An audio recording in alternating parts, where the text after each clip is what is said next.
हमारी संस्कृति, हमारे संस्कार सदा रहें हमारे साथ। सब्सक्राइब करें तिलक। ये जो अक्षोभ्य समुद्र है, इस विशाल जल राशि को सेना के सहित कैसे पार किया जाए? आप लोगों के पास तो आकाश मार्ग से आने जाने की विद्या है, परंतु हमारी सेना इस समुद्र को कैसे पार करेगी? क्या आप उन्हें कोई ऐसी विद्या सिखा सकते हैं या कोई और गूढ़ उपाय बता सकते हैं जिससे हम सारी सेना सहित उस पार चले जाएं? मित्र, आपने लंका की सेना और रावण की शक्ति का विस्तार पूर्वक वर्णन कर दिया है। लंका के चारों द्वारों पर जैसा सुरक्षा का प्रबंध आपने बताया है, वैसा ही हनुमान ने भी बताया था।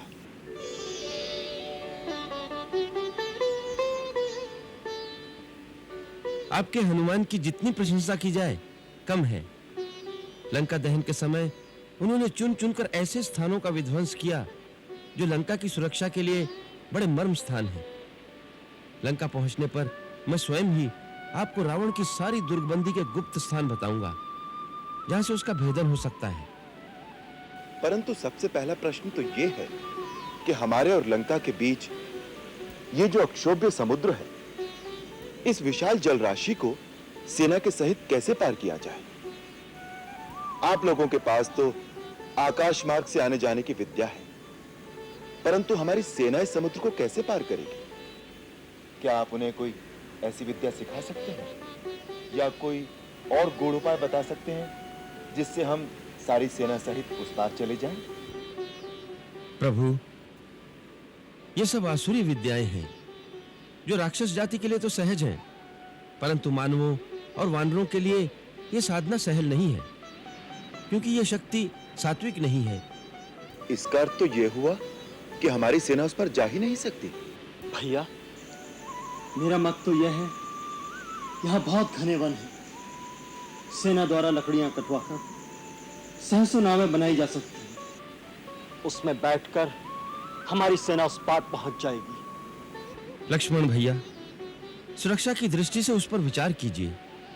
नावें लंका के समीप पहुंचते ही राक्षस लोग अपने उपल यंत्रों से उन पर बड़े-बड़े पत्थर फेंककर उन्हें डुबो देंगे।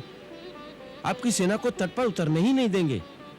तो फिर आप तो हर बात का खंडन कर रहे हैं। कोई उपाय भी तो बताइए।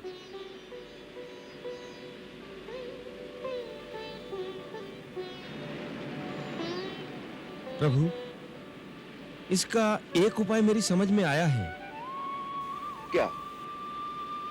आप समुद्र से रास्ता मांगिए।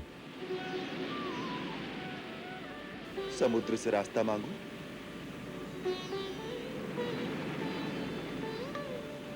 मांगने पर क्या समुद्र हमें रास्ता दे देगा?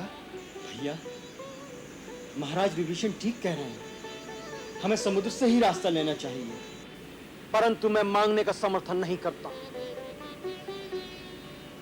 भैया, मांगने से कौन कुछ दे देता है, और फिर छत्री के लिए मांगना शोभा भी नहीं देता। अपना धनुष बाण उठाइए। पहले तो आपके धनुष की एक ही टंकार से उसके कान खड़े हो जाएंगे, अन्यथा धनुष पर अग्नि बाण का संधान कीजिए तो वह स्वयं हाथ जोड़कर आपके सामने आ जाएगा। लक्ष्मण, धनुष धारण करने का यह अर्थ तो नहीं कि जब जी चाहा बिना कुछ कहे सुने उठा लिया बाण और दे दी धमकी।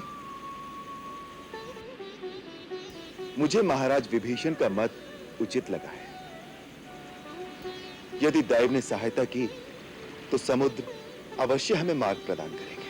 दैव दैव भैया, दैव का भरोसा तो आलसी लोग करते हैं, जिनमें स्वयं कर्म करने का उत्साह और शक्ति नहीं, वही कायरों की भांति देव देव पुकारा करते हैं। नहीं लक्ष्मण, दैव की सहायता पर भरोसा करना न कायरता है न आलस्य। देखो, मनुष्य के पास केवल शक्ति कर्म करने की है, उस कर्म का फल ईश्वराधीन है। मैं तो इतना ही कह रहा था भैया कि हमारी प्रार्थना करने पर समुद्र रास्ता दे देगा, इसका क्या भरोसा है। 2 दिन पश्चात भी हमें ये शस्त्र उठाना ही पड़ेगा, तो इतना समय क्यों व्यर्थ में खोया जाए? इस युक्ति से बड़े अनाचार हो सकते हैं लक्ष्मण। दूसरे को अवसर दिए बिना ही उसके विरुद्ध शस्त्र उठाना अहंकार जनित अत्याचार का सूचक है। सच्चे शक्तिशाली को अपनी विनम्रता कभी नहीं खोनी चाहिए। और पहले महाराज विभीषण से ये तो पूछ लो कि उन्होंने किस भरोसे पर समुद्र से प्रार्थना करने का परामर्श दिया था। प्रभु, समुद्र आपके कुल में बड़े हैं, एक प्रकार से आपके पूर्वज और कुलगुरु भी हैं। आप जिनके वंशज हैं, उन महाराज सगर ने ही इस विशाल महासागर को खुदवाया था। अतः उनके समुद्र पर बहुत उपकार हैं। उन्हीं की कृपा से सिंधु ने पृथ्वी पर इतना विस्तृत स्थान पाया है। इसलिए मुझे पूर्ण विश्वास है कि समुद्र अवश्य आपकी सहायता करेंगे और आपकी सेना को उस पार जाने का उपाय बताएंगे। मित्र, हमें आपकी ये बात अत्यंत प्रिय लगी। लक्ष्मण, मेरे लिए यही कुशा का एक आसन बिछा दो। मैं यहीं बैठकर समुद्र की आराधना करूंगा जब तक वो प्रसन्न होकर हमारी प्रार्थना स्वीकार नहीं करते।